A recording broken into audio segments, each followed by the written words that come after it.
Assalamualaikum warahmatullahi wabarakatuh. Perkenalkan, nama saya Wiwi Puspitasari dari Ahli Kredit Kebidanan Universitas Kusuma-Sada Surakarta. Di sini saya akan mengujikan atau ujian OSCE dengan judul Nutrisi Selama Kehamilan.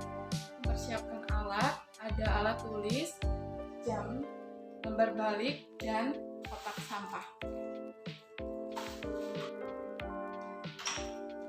Ya, selamat masuk.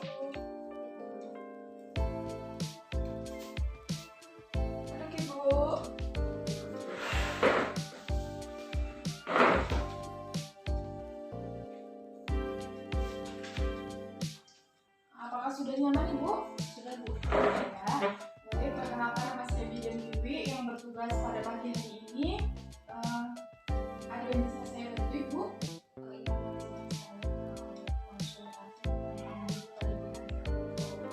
Mengetahui gizi pada Ibu sendiri, Bu, ya. Baik, kalau begitu saya akan melakukan cuci tangan terlebih dulu, ya, Bu, ya. Melakukan cuci tangan dengan langkah berurutan. Setelah itu menjaga privasi pasien dengan melakukan scan, jendela, dan pintu, dan menjaga cahaya juga. Baik, Ibu, mari kita lakukan pemeriksaan terlebih dahulu, Bu.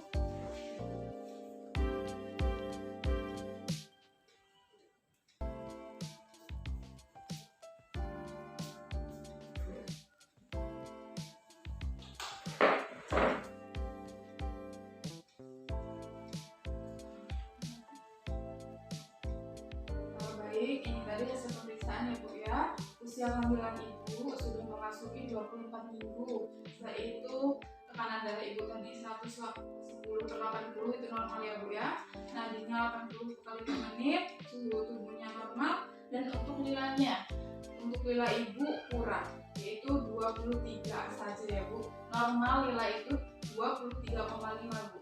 Dan setelah itu HB-nya Ibu 11 gram. Bagus ya dia kalau HB-nya.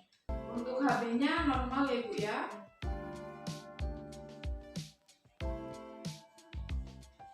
Baik, sebelumnya apakah Ibu sudah mengetahui mengenai gizi pada Ibu hamil, Ibu? Biasanya belum Pernah mengetahui mengenai status gizi, ya, Bu, ya.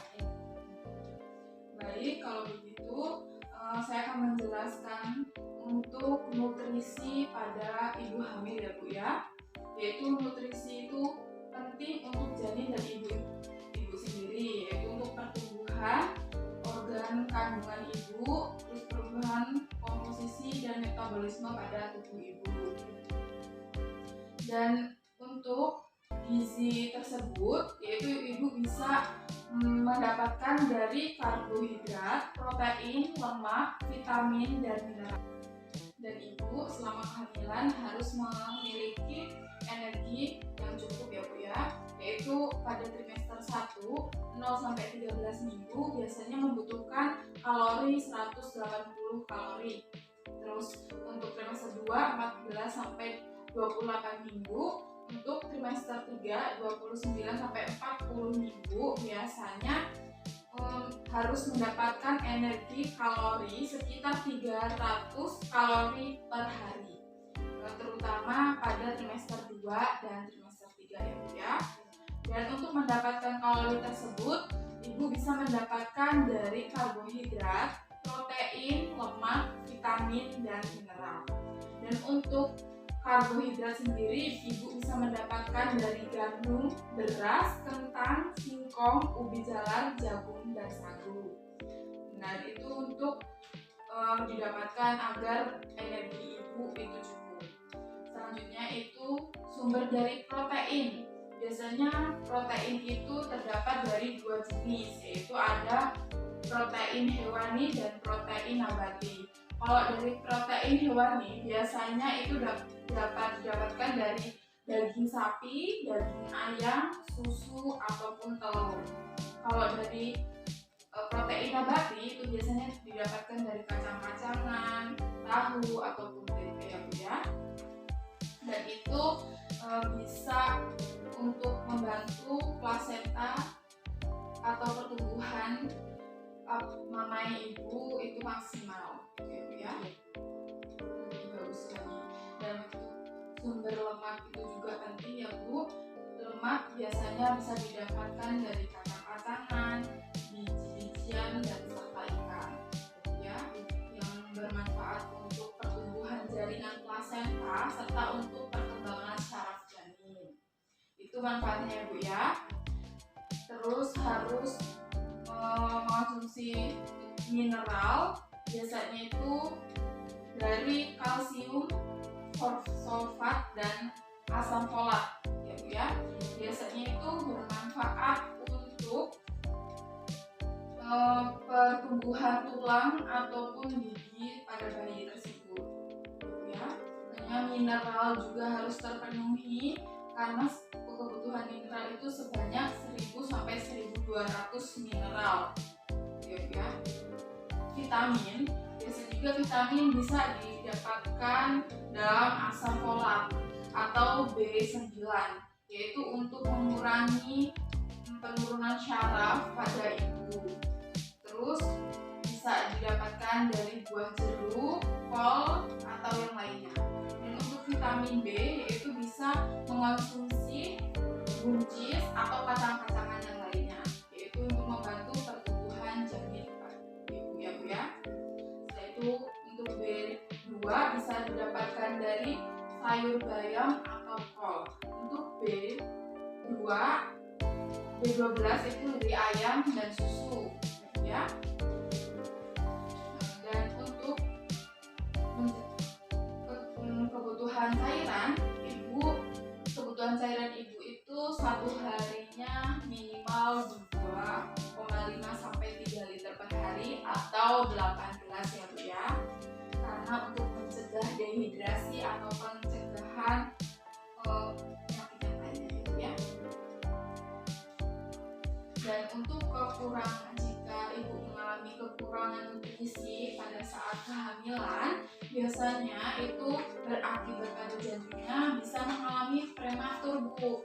Terus kelahiran cacat, keguguran, bayi baru lahir yang berat dan rendah. Setelah itu bisa mengalami cacat bawaan.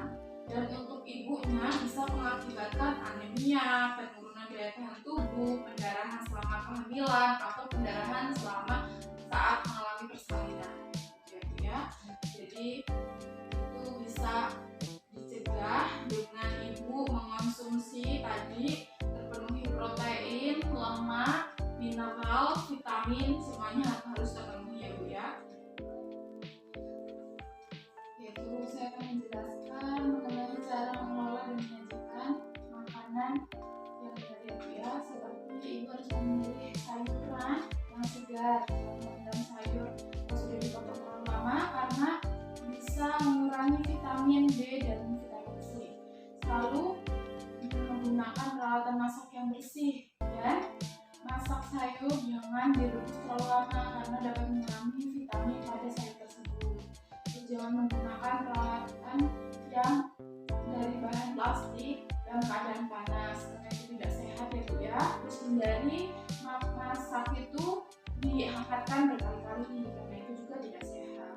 Terus jangan ibu menghindari makanan atau zat makanan yang tinggi seperti ikan, telur, dan lain-lain karena biasanya banyak mitos-mitos yang dialami pada ibu hamil.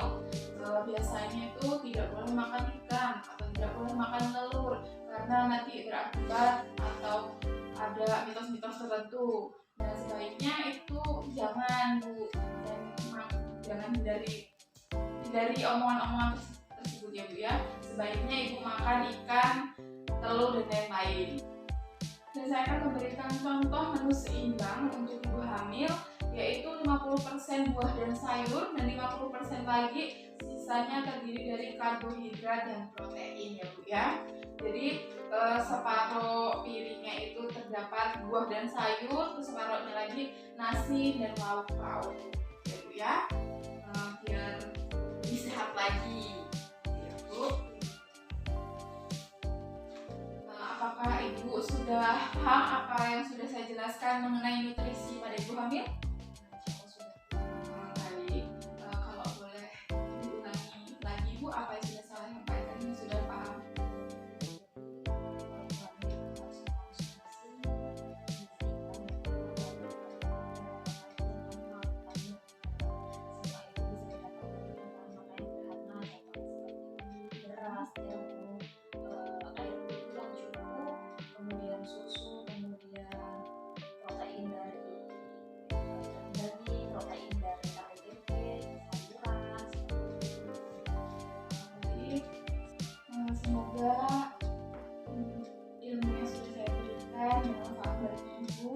diterapkan agar janin ibu dan ibu sendiri sehat. Dan apabila nanti penerbangan ibu bulan depan mengalami peningkatan, maka nanti saya akan memberikan rujukan kepada ahli gizi ya Bu, agar dapat ditangani lebih lanjut gitu ya Bu ya. Baik, itu saja bisa saya sampaikan, kurang lebihnya saya mohon maaf. Terima kasih ya Bu ya. Iya.